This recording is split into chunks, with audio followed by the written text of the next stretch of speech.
Hello भाई, नमस्ते, प्रणाम। धर्मेंद्र दीवाना एंटरटेनमेंट में आप लोग का स्वागत है। भोजपुरी का सबसे पहले खबर पाने के लिए धर्मेंद्र दीवाना एंटरटेनमेंट को सब्सक्राइब और शेयर करें। देखिए, पावर स्टार पवन सिंह का बी प्राक के साथ में गाना आएगा कि नहीं आएगा, ये आप लोग को कमती में 7 बजे के बाद में पता चल जाएगा, क्योंकि शुभंकर मिश्रा का पॉडकास्ट आने वाला है।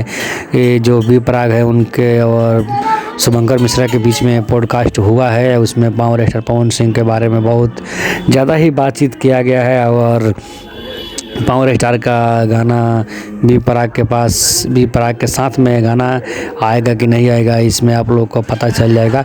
पर पावर स्टार पवन सिंह के बारे में बहुत ज़्यादा ही बातचीत हुआ है, ठीक है। तो आप लोग को क्या लगता है, बी प्राक के साथ पावर स्टार पवन सिंह का गाना आएगा कि नहीं आएगा, ठीक है। तो 7 बजे का इंतज़ार कीजिए आप लोग। 7 बजे पूरा पता चल जाएगा पावर स्टार पवन सिंह का बी प्राक के साथ में गाना आएगा कि नहीं आएगा, ठीक है। आप लोग इंतज़ार बनाए रखें। पावर स्टार पवन सिंह का पॉडकास्ट बहुत जल्द बी प्राक का साथ में आने वाला है। जय हो पावर स्टार।